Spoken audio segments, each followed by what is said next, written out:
I have like a very specific vision for the way I want my art to be.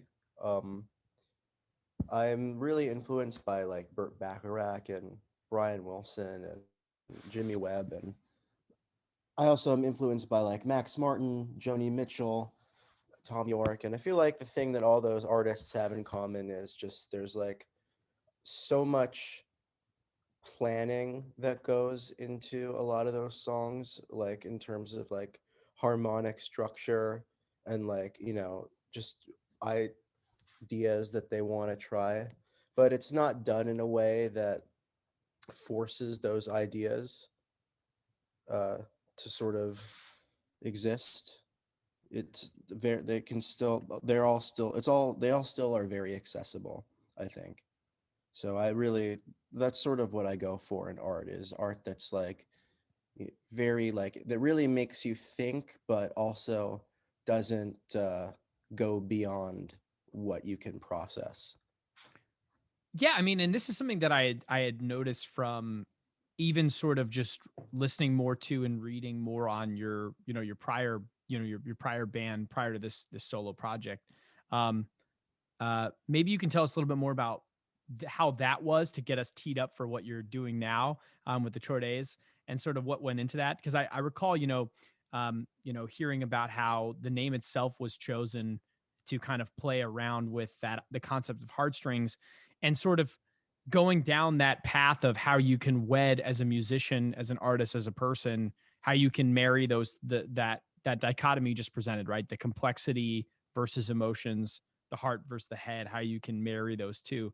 Maybe you can tell me a little bit more about how that played into sort of your musical upbringing through your last projects. Um, yeah, so the core when I was in the core days, I mean, I was just a much less experienced writer back then. Um, I think my songs were definitely a lot less concise back then. Um, and I think the whole project was really just sort of a learning process for me, just me kind of honing my abilities and really learning how to make songs that kind of demand the listener's attention all the way through. I think like on my first couple of albums, I had a lot of songs that had a lot of really good ideas, but had a lot of sections that just sort of sucked the energy away. And we're just sort of like I was trying to have lots of different ideas coexisting that didn't necessarily work together. So I think the band just provided sort of like a way for me to learn not to do that stuff. And also, it was throughout that process, I was learning what it takes to make these kinds of songs work, and like in the studio and live, like how what the band should be doing and like how much space there should be and what should be happening dynamically. Figuring out how to make that all work has definitely been a process. So when you speak of these concepts and ideas, are you talking musically, or do you often begin with sort of a concept in terms of a story you're trying to tell, or is it both? I rarely start with a story as a concept. Almost all of my ideas are just like based in music. Um, I like sometimes I'll like a certain melody will just I'll just start hearing lyrics to a certain melody, and then I'll try to really craft a story based around what I feel the lyrics are coming what it, to sort of build a story based around what the lyrics I'm hearing are, I guess. Very interesting. But yeah, it's really for me. It's always just like, what kind of musical vibe do I want? Like, what who do I want to like tip my hat to? I usually start uh, thinking about. I usually start songs thinking about that. So in light of that, how do you know when a song is done? So do you then fill in the pieces of meaning through the lyrics as you've heard it from there? And then how do you then know that the story has sort of been born out of the music itself? Well, I do I do like a lot of peer editing, definitely. I have a producer I work with, and I just show him my songs and get his perspective on it. And he's very blunt with me on about how something is coming off and like how the vibe is being perceived. So that's when him and I both agree that something is really good. That's usually when I feel like I'm done with something.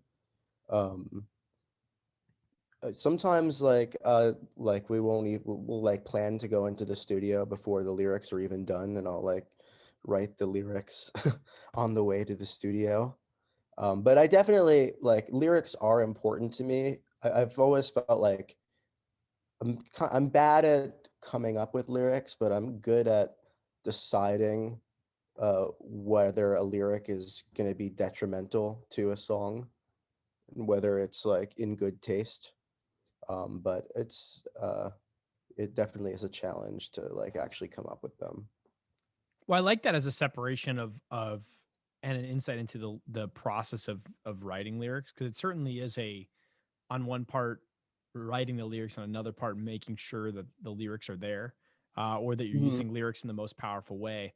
It's sort of an akin to when you're building anything. It's the first draft versus the final draft, right? You might have someone who's good Mhm. at just throwing stuff together to give you a foundation. You might have someone who's good at building sort of the complexity around that foundation, and things like Mhm. that. So very interesting way of thinking about songwriting.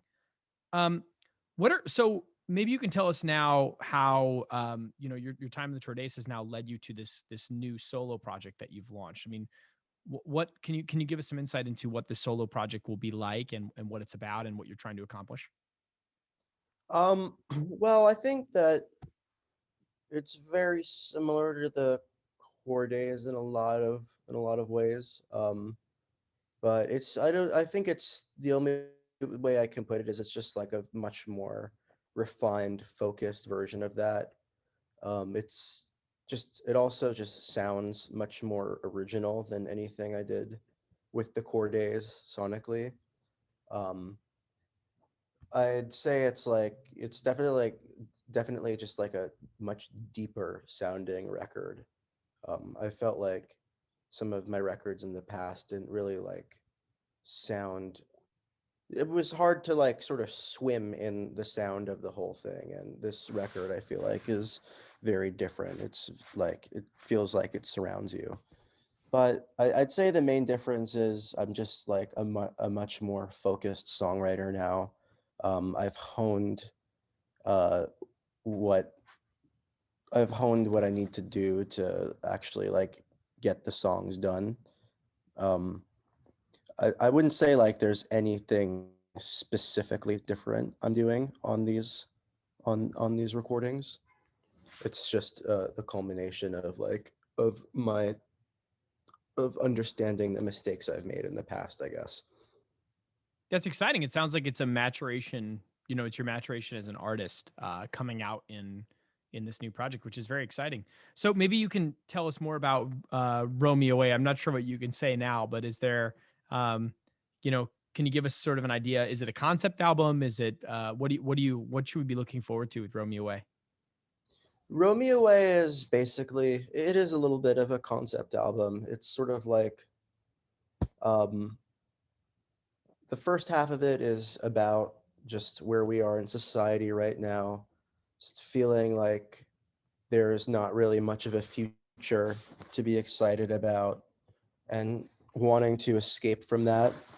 Um, and then the rest of it is more just about like uh, life experience within the context of that, like romantic experiences in the context of the world ending and like uh, sort of more like personal stuff, whereas the first half of the album is more kind of broad and about the world in general. Yeah. So do you have any favorite songs from the album that you could maybe take us into? Or Yeah. is I don't know if it's too soon to announce or anything, but No, it's not. So my favorite songs are probably Well, I've released 3 songs from this album already. And I'd say that those 3 are definitely favorites. I also really love the title track, Romeo Away. There's another song. I don't know. I'd say like it's hard to pick a favorite actually. I, yeah. I Good. think I think I think the ones that I put out so far are my favorites though. Yeah, and where do you think you've drawn most of your inspiration from for the in this project? For this album, Yes. um, I mean, there's really like all different things. I mean, my biggest influence is probably Brian Wilson.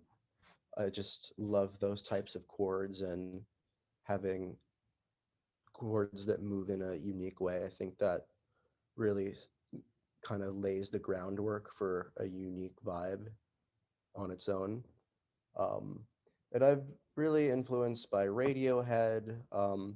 The first 2 songs on the album, I was really going for more of like a kind of like alternative 90s thing. Sort of, I grew up listening to like a lot of like Garbage, and like this, a lot of this sort of like post grungy pop stuff. Um, and sorry, when I say Garbage, I mean the band Garbage, not Yeah, like, yeah, yeah. um, but I was going for something kind of like that for the first couple of songs, and then uh, the other songs, and on those songs I was really trying to like create like a more sort of like exciting energy, whereas the other songs are more like kind of more like spiritual and like cerebral and more like about the journey and not about like getting a person's heart racing. But I'd say I was influenced by a lot of different things for this album. It wasn't super uh it wasn't like super focused, I wouldn't say. Great. So what is your take on sort of the direction of like alternative and indie music? Because I've been spending a lot of time thinking about sort of modern music and sort of how it's genres can almost be bending and merging, and so always love to hear takes on where a specific genre is headed. Do you have any views on where the genre is headed? I feel like there's sort of a split going on in indie music right now. A lot of it gears like more adult contemporary, and some of it seems to gear more like towards hipsters. Um, and I think that if there's I think in indie music now you have people who are like really like on the adult contemporary side. You have people who are really really good singers and great songwriters. Um, but I don't know, something is it's that stuff is maybe not as inventive. And then on the other end, you have like music that is like sonically incredibly inventive, but maybe like lacking substance somewhat. I feel like most indie bands these days can either be put into one of those 2 categories.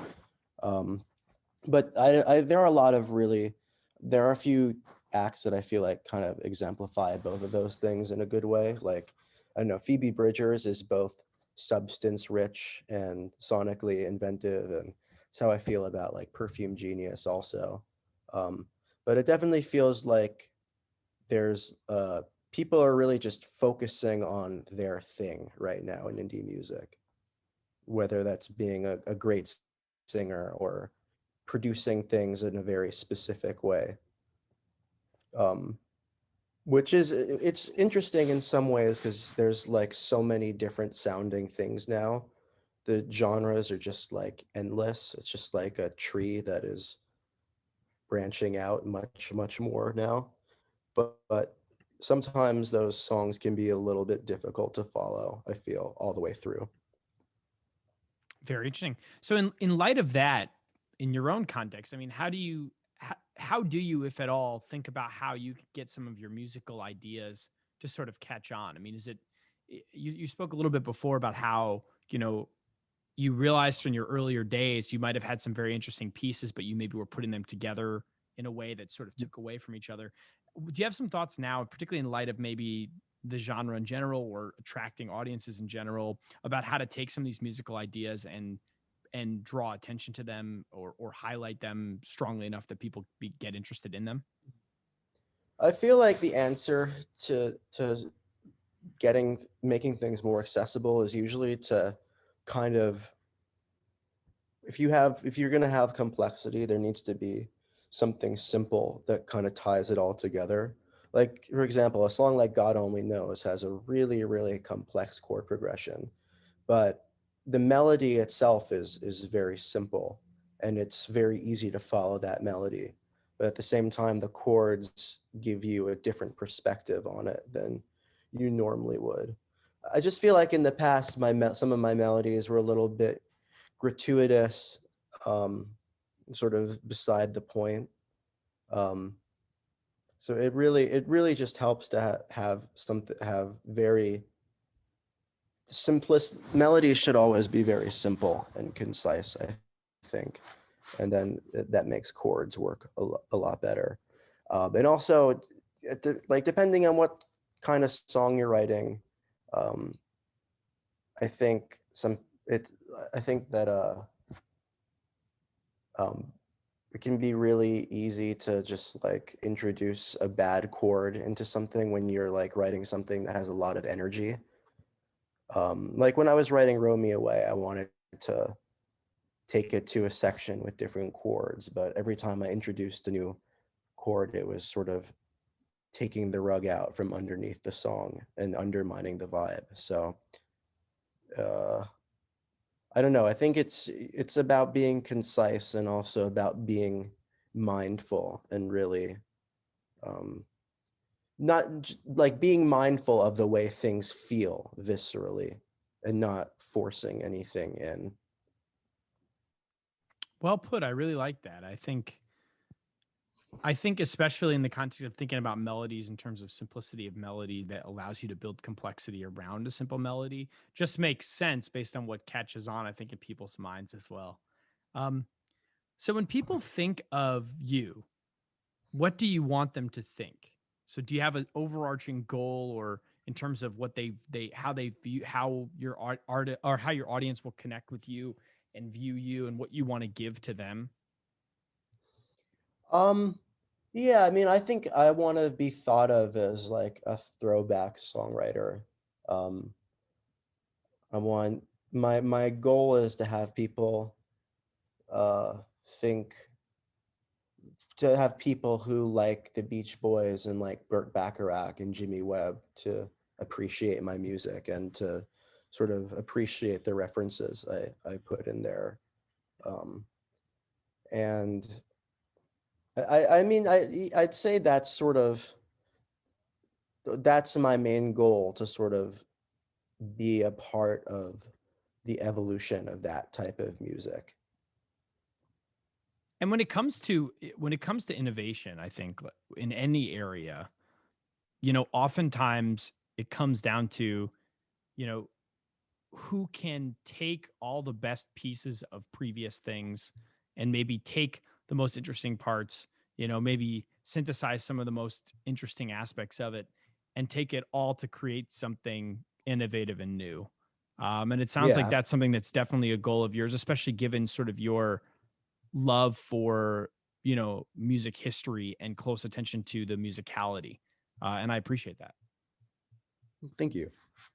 Yeah. So what's next for you? Where are you headed? Sort of fill us in on what lies ahead for you. Um, well, I mean, right now I'm just staying safe. I'm like trying to make like more videos at home, figure out ways to engage with my audience without performing, which is definitely tricky. But um, hopefully shows will start, like smaller shows will start up somewhat this summer. Like obviously it won't be able to be like, probably won't have full capacity or anything yet, or anything close to that. But I do think that based on the way vaccines are rolling out, and I think this is what the venues are planning for, is like around like May or June, like something will be happening at least. So hopefully, I just my plan is to start playing out as soon as I can, because I miss that so much. Um, and I don't know. I mean, it's hard to really see a way forward right now without that. I'm just, have to. I'm trying to get licenses, and looking for like a big win like that, definitely, to sort of get things to the next level. But until then, all I can do is just make content. Yeah. And I'm also probably going to make a new album at some point, because this current album I released is we finished recording it a year ago already. So um, just like waited a really long time to put it out. Yeah. No, it makes sense. And so, yeah. So, what have you been experimenting with in terms of connectivity with your fans? I'm always curious to hear.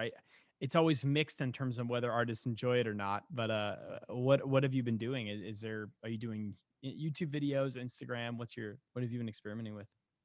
I mean, I've been just the last month, I've been like much more active on Instagram. Over the summer, I had done a couple of live streams, which were fun, although definitely a little bit odd sometimes. But on Instagram, I'm just like trying to, I've just been connecting with my followers more, trying to post like more things that people interact with, like polls, also just like things that I learn, um, just like lots and lots of content. One thing that I haven't done a lot of in the last few months that I'm definitely gonna start doing more of is like just acoustic covers of things. Maybe like put out once every couple of weeks or something like that. Um, but yeah, I'm just trying to do musical content. I've also put out some reels showing like how I make certain food things, because I'm also really into cooking as well. Oh, cool. uh, so I've posted like 3 of those. I'm probably gonna post another one of those soon. Well, what do you like to cook?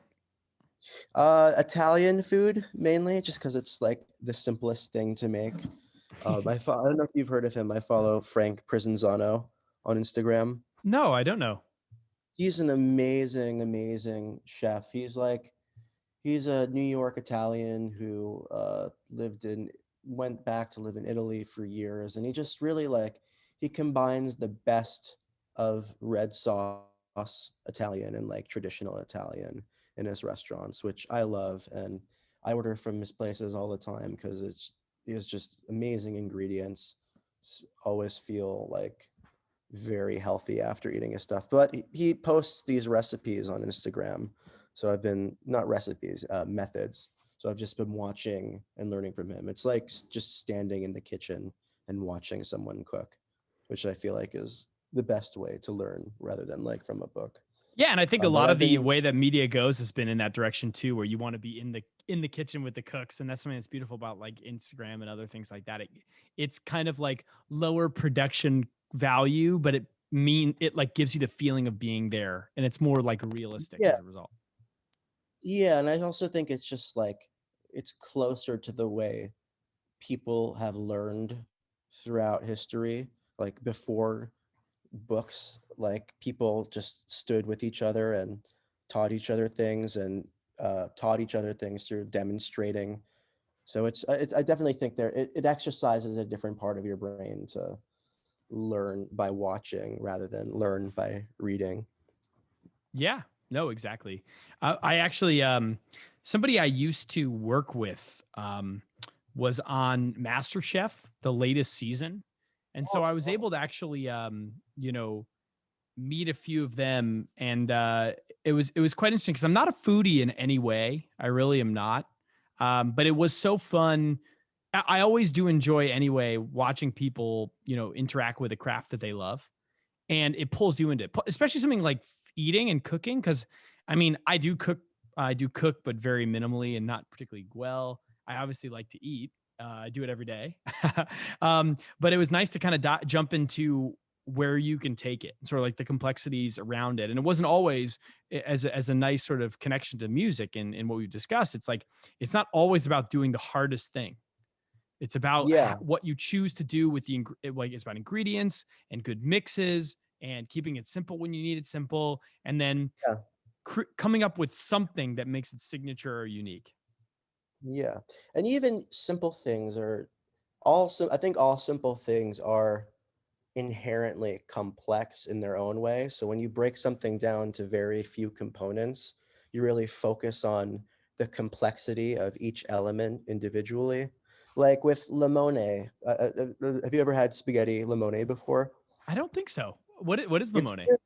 really, really good. It's very easy to make. It's basically just spaghetti, and you mix it with lemon and butter, and then you top it with a ton of Parmesan cheese. And Nice. it's a very, very simple thing because it's three ingredients, but butter, Parmesan, and lemon on their own are very complex flavors that have like a lot of different components to them. So when you break it down like that, you really like experience everything in a very sort of specific way, I think, which is which is really nice because when you have like a lot of different elements, sometimes the complexity of each ingredient can get obscured a little bit. And I think it's the same in music. It's like comparing a band like Yes, which is like so much, to like somebody like Joni Mitchell, who like maybe her songs have like less chord per measure, but each chord has so much. It's so much easier to like appreciate, and you just there's complexity within everything, I feel. Yeah, and I also think there's a beauty in diving into the complexity, Yeah, because what's cool is it kind of brings you into the moment and reminds you to like enjoy the things that you have. That's why actually yeah, what I've been trying to do in my own life is find more and more niches of things that I like and allow myself to just spend time thinking about them, thinking about the mhm, process of creation. And I think that that's because it helps me, pulls me into the moment, and it helps me appreciate the things that I'm having. It's like when someone tells you the story about a food, like they walk you through how they made it, they walk you through the ingredients, they walk you through, the traditions that are behind the food. When you take that first bite, there's something extra that's in your bowl, when that yeah, happens.